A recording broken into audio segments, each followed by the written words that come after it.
The corn market felt steady for a long time. Farmers planted acres, trucks carried grain, and buyers relied on old patterns. That rhythm is now changing. Big buyers are looking north.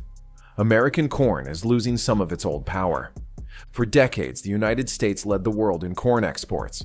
That role built factories, fed animals, and supported towns. Now buyers are shopping more widely, and some are choosing Canadian or South American grain instead. This is not a small shift. It touches many lives and many jobs. Buyers have simple goals. They want steady supply, fair prices, and reliable quality. When they lose confidence in one source, they look for another. Price moves fast. Policy changes move faster. If a tariff or a headline makes buyers nervous, they will change plans quickly. Trade policy has become noisy. New tariffs, threats, and sudden rules make long-term deals risky.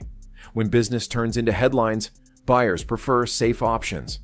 That has helped Canada and South America win contracts that once went to U.S. ports. Weather and yields matter a lot. Crop reports and yield estimates change how much grain is available to sell. When yields fall, prices in local markets can rise. That pushes buyers to search for cheaper supplies abroad.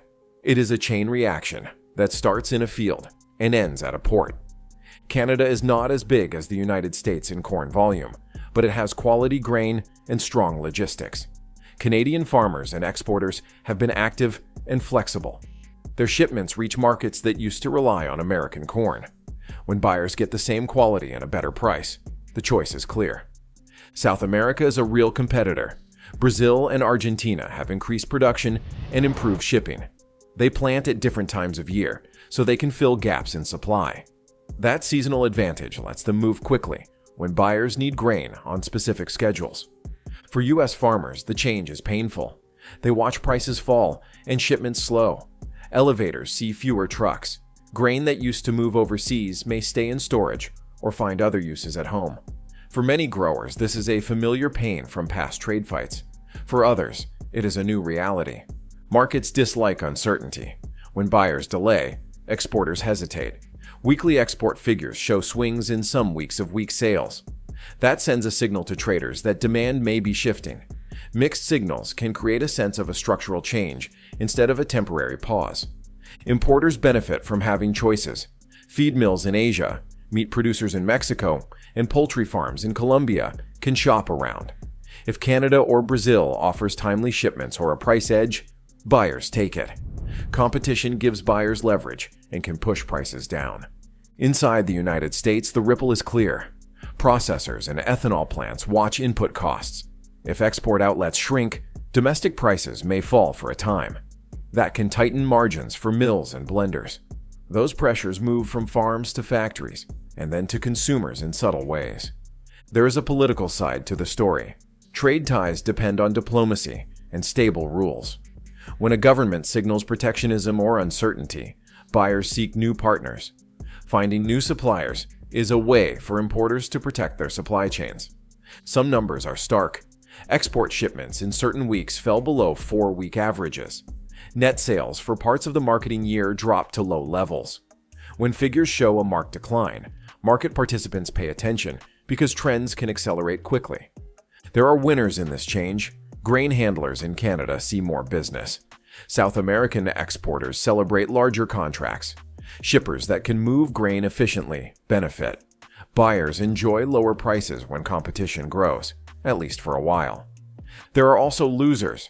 U.S. elevators, seasonal workers, and rural businesses feel the loss of export work. Where trains used to roll and ports used to load, there can be quieter days. Local economies that rely on harvest season cash can suffer in ways that are hard to reverse.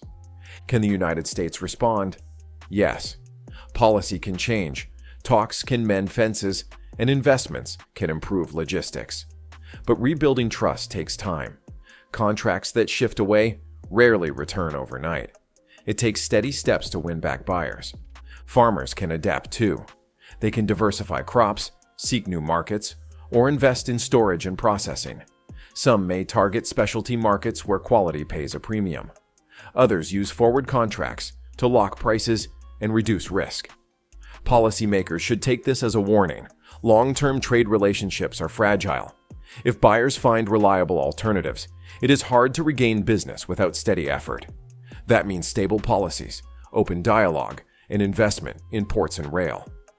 On the ground, the human stories feel raw. A family farm that expects an export contract can see income forecasts fall.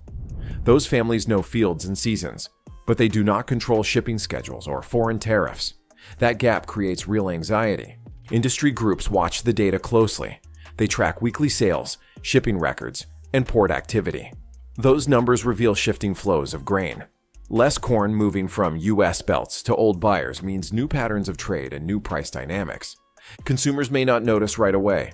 Corn is an input in many foods and feed rations. If export demand drops, prices may adjust, but usually over months. Still, long-term shifts in trade can reshape domestic markets and influence prices eventually. Behind some moves are stories of rejected or delayed shipments. When one buyer cancels a contract, others take notice and may hedge by finding more suppliers. Reputation and reliability in trade are as important as small price differences. The global map is changing. Brazil, Argentina, Canada, and other exporters are serious players with scale and ambition. The U.S. no longer stands alone at the top of the export pyramid. That competitive field forces U.S. actors to rethink strategy. For many farmers, the immediate need is cash flow. Some require short-term support. Others need access to new buyers. Cooperatives and local leaders might push for processing investments. State and federal efforts to improve logistics can help reduce costs. Private companies decide too. Grains handlers and carriers weigh whether to invest in U.S. ports or shift capacity north. Those boardroom decisions shape export patterns for years. Investment choices today set the stage for future flows. This situation is a test of agricultural resilience. Farmers have always faced cycles. The current change asks producers to be flexible, to plan for risk, and to explore new opportunities. Those who adapt can find new paths, while others will face hardship. Rural communities feel broader effects. Agricultural trade supports jobs, schools, and local businesses. When export demand falls, the impact spreads beyond fields to shops and services in towns across farming regions. Prediction is hard, but trends matter. Short-term signals point to a softer U.S. export cadence and stronger competition from Canada and South America. If policy stays uncertain or production keeps falling, more buyers may switch away. What could reverse the shift? Predictable trade talks, clear policy, and competitive logistics. Buyers want confidence in supply and price. If the U.S. can deliver that, buyers can return. That requires time and steady action. The story is not about the quality of American farming. U.S. growers still produce excellent grain. The issue is market access and choice. When buyers have alternatives, they use them, and winning back customers takes more than good harvests. Action is possible. Governments can rebuild trade relationships. Private actors can invest in infrastructure. Farmers can diversify and pursue specialty markets. Together, these steps can help restore export momentum. At the same time, there are lessons in risk management. Farmers can use futures and options to lock prices. Co-ops can build storage and processing to add value. Local leaders can support businesses that depend on harvest seasons.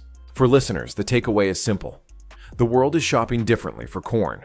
That matters for farmers, traders, and communities.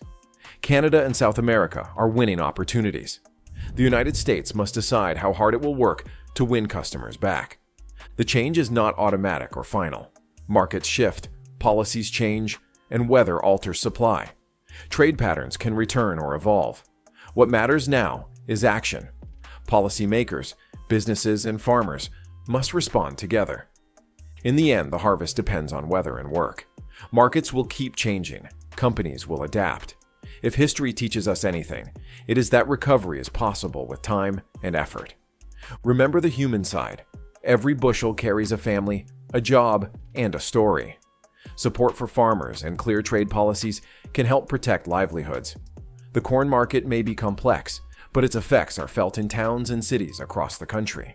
Watch the data. Follow export sales and port activity. Listen to farmers who see the changes first. Those signals will show whether this shift is temporary or the start of a lasting realignment. Few things in trade are permanent. Still, buyers vote with their contracts, not their words. When contracts move, the map of trade changes, and people feel it. That is the real story behind shifting export flows. This is an important moment for U.S. agriculture. The choices made now will matter for years. With smart policy, investment, and cooperation, the country can compete again. Without action, market share may slip further. That is the simple truth. The world has more choices than before. Canada and South America offer alternatives. The U.S. must show value beyond production and work to regain trust in business. Support for farmers, better logistics, and clear trade talks can make a difference. Those are practical steps that take time and commitment. They are not quick fixes, but steady moves toward rebuilding markets. Most of all, this story shows how linked our world is. What happens in a field in Iowa affects a feed mill in Asia and a small town in the Midwest. Trade connects people across oceans, and when connections change, the impact is widespread. Keep listening and keep asking questions. The corn market will keep telling its story through numbers and people. How we respond will shape the future for farmers and for communities that depend on them. In practical terms, farmers can try different crops that fit local soil and climate. Rotating crops can protect yields and open new markets. That may reduce reliance on a single export and spread risk over time. Local cooperatives can invest in value-adding like milling and storage. Turning raw grain into products locally can create jobs and reduce the need to rely only on export terminals. That approach helps communities keep more value from each harvest. Traders and shippers can work to shorten loading times and improve scheduling. Faster ports and clearer communication reduce the risk of missed deals. Logistics matter as much as price when buyers choose a supplier. Exporters can offer flexible contract terms that protect buyers from sudden changes. When contracts include some predictability, buyers are more willing to commit. Stability can be a competitive advantage. Educational programs can help farmers learn risk management tools. Workshops on marketing, futures, and storage can build resilience. Knowledge helps farmers make better choices in uncertain markets. Consumers can also play a role by supporting local products and understanding where food comes from. Awareness can lead to demand for locally processed goods that keep value in farming regions. Finally, this challenge is an opportunity to modernize. Investing in technology, data, and better forecasting can help everyone. Smarter choices and better tools can reduce shocks and build more stable markets. Change will not be instant. It will take patience and clear plans. For farmers in towns, the road ahead requires partners who listen and invest. The corn market will keep shifting, and with smart steps, it can become a source of steady work again for many communities. Support farmers, watch markets closely,